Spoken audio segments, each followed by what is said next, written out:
This is the best-selling vehicle in American history. Not best-selling of the year, of all time. 4 decades straight at the top, and it's still there. But the Ford F-150 didn't start out a legend. It started as a 90-horsepower farm truck that wasn't even called the F-150.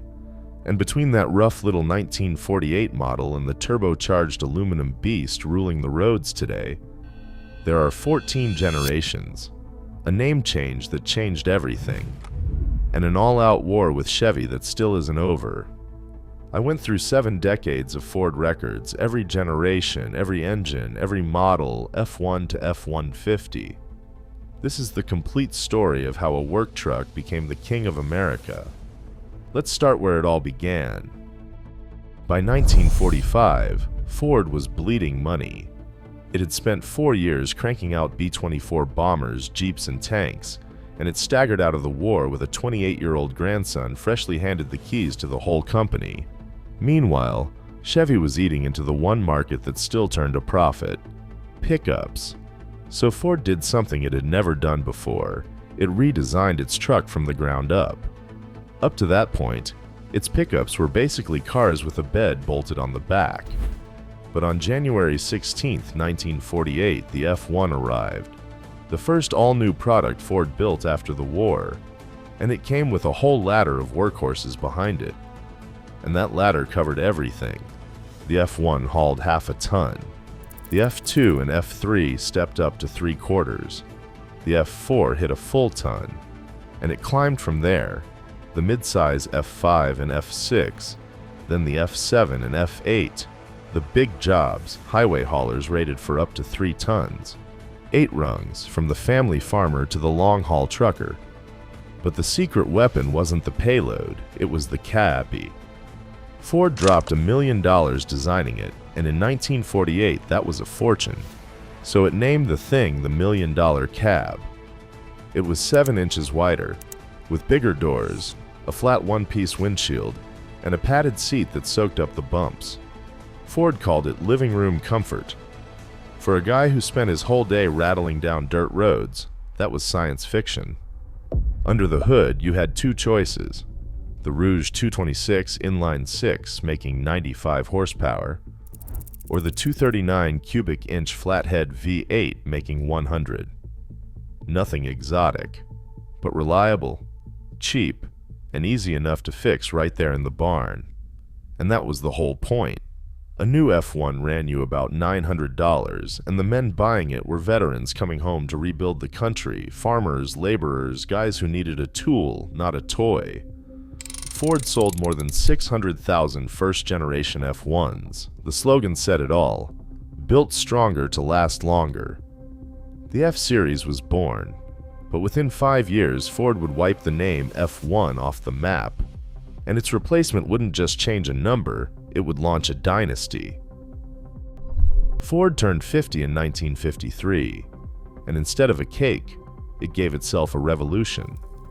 Because that anniversary brought more than a commemorative badge on the steering wheel. It brought a new name: the F-1. It ceased to exist. In its place came the F-100. The F-2 and F-3 got folded into a single truck, the F-250. The F-4 became the F-350. And the heavy-duty ladder followed the same pattern, all the way from the F-500 up to the F-900. In one stroke, Ford created the naming system its pickups still use to this day, more than 70 years later. But the new name wasn't the only change. The cab grew, the grille was redesigned, and the front axle was moved rearward so the truck could turn tighter. It was wider, more modern, more comfortable, and for the first time, 3 people could squeeze onto a single bench seat. The real earthquake, though, was under the hood. In 1953, Ford was still bolting in the old 100-horsepower flathead V8. But in 1954 it retired that engine and replaced it with the Y-block, its first modern overhead valve V8. Just like that, 130 horsepower. And it didn't stop there. By 1956 that same engine was making 172. In 3 years, Ford nearly doubled the power.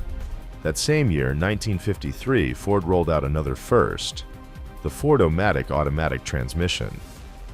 For the first time, you could drive a work truck without wrestling a clutch. For a country that was just starting to fall in love with convenience, it was a masterstroke. But Chevy wasn't standing around watching. In 1955, it hit back with the task force, and it came loaded.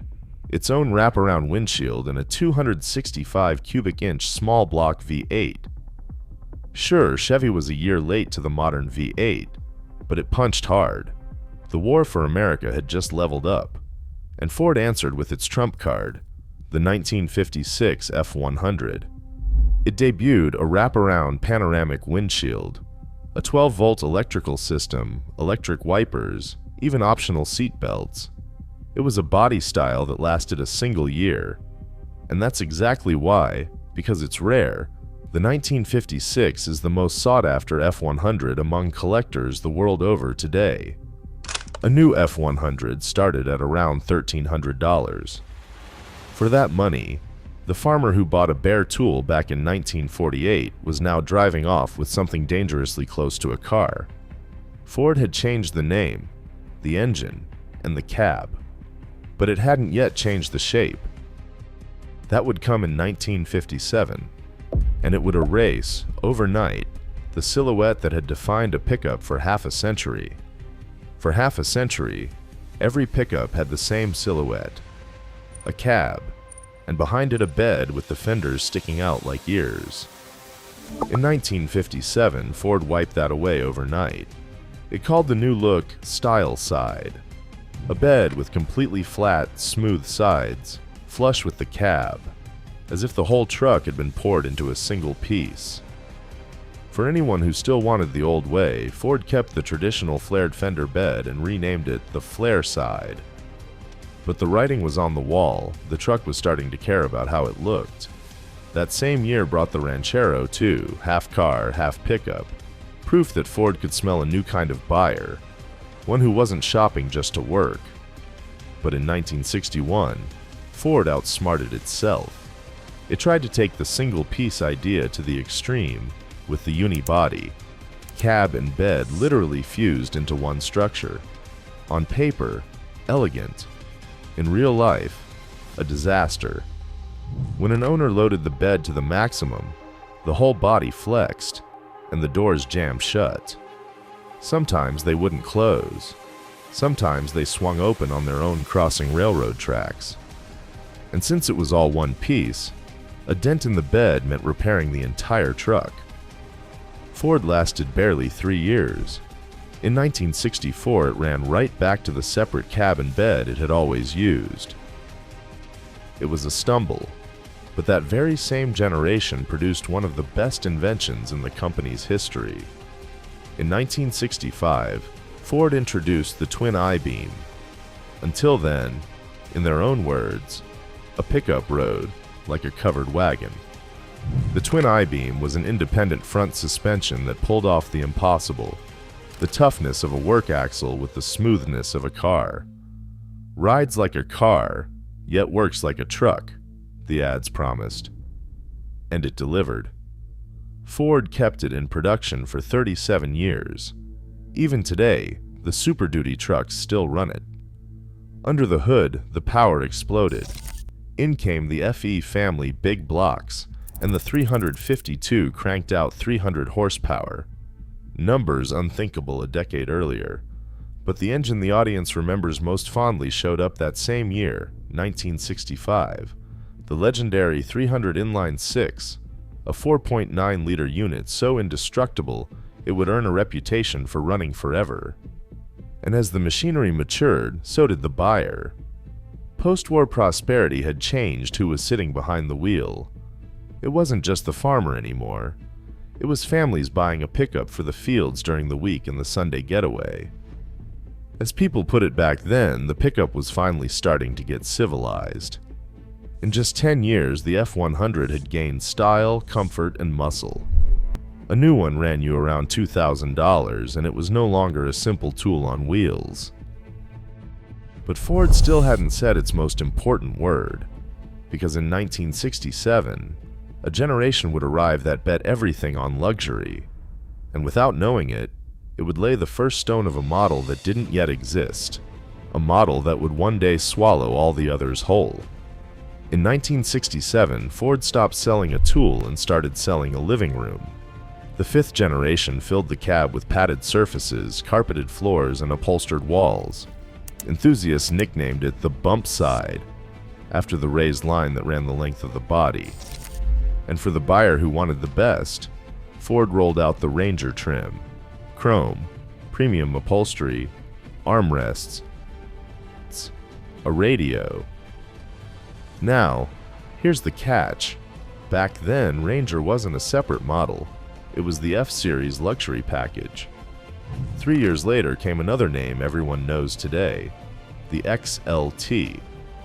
In 1973 came the sixth generation, the one fans call the dent side, with even bigger cabs, and in 1978 a trim that would become legendary, the Lariat. The pickup was inching closer and closer to a luxury car. But right about then, the whole world turned against trucks. In November 1973, OPEC shut off the oil. Gas prices shot through the roof, and overnight, a truck that guzzled fuel went from a virtue to a problem. The government cracked down with new emissions and safety rules, and the numbers tell the whole story. The massive 460 big block, which made 365 horsepower in 1969, was barely rated at 212 by 1972. The muscle was collapsing right as the crisis hit, and this is where Ford made a chess move. In 1975, it launched a new model, wedged right between the half-ton F-100 and the three-quarter-ton F-250. It called it the F-150. On paper, it was just a heavy half-ton, a beefed-up version that could haul more. But the real reason was something else entirely, and a whole lot craftier. The new federal emissions rules applied to trucks below a certain gross weight. The F-150, built with a higher maximum weight rating, able to haul over 2,000 pounds, landed just above that line. Translation: it dodged the catalytic converter and the strictest controls. Ford had built a truck to sidestep the law, and without knowing it, had built the future king. At first, the F-150 and the old F-100 lived side by side in the lineup, but the newcomer quickly became the favorite. People wanted its extra muscle, its capability, its versatility. And these weren't just farmers. By the late 70s, the pickup had become something nobody saw coming, the daily driver of suburban America. Whole families used their F-150 to get to work, haul the kids around, and get away on the weekend. Ford saw it coming, which is exactly why it packed its trucks with comforts. The bet paid off big. In 1977, the result became official. The F-Series became the best-selling truck in all of America. A title that, to this day, nearly half a century later, it still hasn't let go of. The 90-horsepower farm truck of 1948 had transformed into an entire country's favorite workhorse.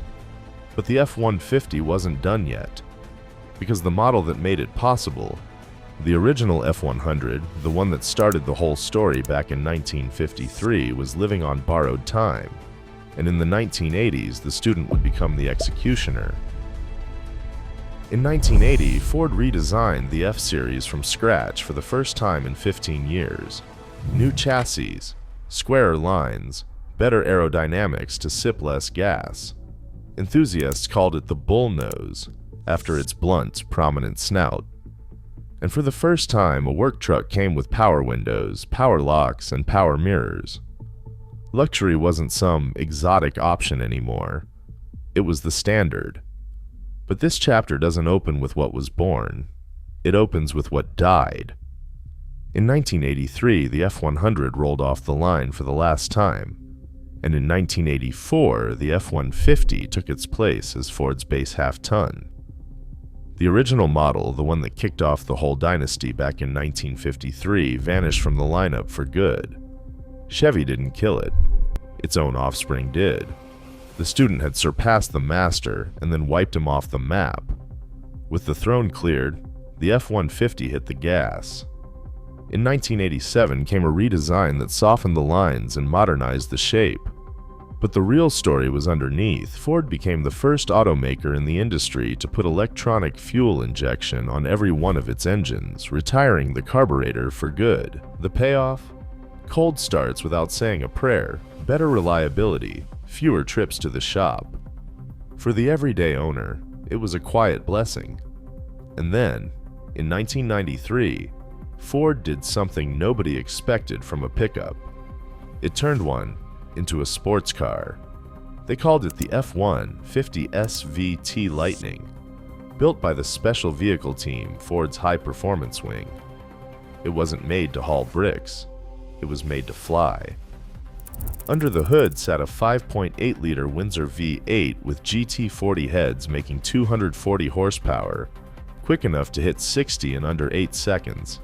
It was a contradiction on wheels, a truck built to race. And people loved it, because by then the F-150 wasn't just a vehicle anymore. It was a symbol. It played in country songs, showed up in the movies, and had stitched itself into the identity of working-class rural America. The slogan said it plainly, "Built Ford Tough." And the numbers backed up the myth. The F-Series had already been America's best-selling truck since 1977. But in 1982, it crossed a line no other nameplate ever had. It became the best-selling vehicle in all of the United States. Not the best-selling truck. The best-selling vehicle, period, cars included. A title that, more than 40 years later, still belongs to it today. In just 3 decades, that humble 90-horsepower farm truck had become the outright king of the American market. It seemed impossible to improve on the formula. So in 1997, Ford did something risky. It redesigned the F-150 top to bottom, with a look so modern and rounded that purists were up in arms. And along the way, it made a decision that would split the F-Series family in two forever. The king was about to reinvent himself, and not everyone would forgive him. In 1997, Ford threw out the silhouette it had sold for decades. The new F-150 was rounded, aerodynamic, riding on a new chassis, independent suspension, and the modern Triton engine. Purists threw their hands up, but Ford wasn't done shaking the table. 2 years later, in 1999, it split the family in two. The F-150 would stay the light half-ton, the truck for the people. And for real work, towing, dragging, sweating, a separate line was born. The Super Duty, the F-250, and F-350. From that day on, the F-150 and its big brothers would be different vehicles. The king had specialized, and freed from having to haul everything, the F-150 started to experiment. In 2010 came the Raptor, an F-150 built to fly across the desert at full speed, like the rally cars of Baja California. Its 6.2-liter V8 made 411 horsepower. This wasn't a job site truck. It was, as people put it, the Porsche of pickups. But the boldest move came in 2011, and plenty of folks called it heresy. Ford dropped a V6 into its flagship truck, a 6-cylinder in the vehicle of American muscle, the twin-turbo EcoBoost. Traditionalists swore it would never work. They were wrong. It made 365 horsepower, the punch of a V8 with the appetite of something far smaller. The little engine became the best seller of the whole lineup. And then in 2015, Ford bet the house. It swapped the steel body for aluminum, 700 pounds lighter, all to gain fuel economy and payload. The skeptics screamed that an aluminum truck would never hold up, but it was the most audacious move in the model's history, and it paid off. Until Ford closed the circle in the most unexpected way. In 2022, it revived a legendary name, Lightning. Only this Lightning didn't roar. It made no sound at all. It was the first all-electric F-150. Up to 570 horsepower, more than 300 miles of range, and a trick that dropped everyone's jaw. It could power an entire house for 3 days during a blackout. The farm truck had become a generator on wheels. From the 90 horsepower flathead to the electric motor, from the farm to the future. In 75 years, the F-Series ran through the entire history of the American automobile. And the result of that journey? A number with no rival. More than 40 million F-Series sold since 1948. 34 straight years as America's best-selling truck, and more than 2 decades as the best-selling vehicle in the entire country, cars included. A truck that cost $900 and was made to haul hay became, against all odds, the vehicle that defines the United States. But there's one thing this truck never lost, not even when it went electric: the heart of an American V8. That same thunder under the hood that made the F-150 great was born and turned legendary somewhere else in the very decade these trucks were starting to get civilized. Because while Ford was turning the pickup into the king of work, a very different war was being fought across the garage. The war for pure speed. The 1960s gave birth to the wildest machines ever to hit American asphalt. This is the complete story of every muscle car of the 1960s. Tap the video on screen and find out where that roar really came from.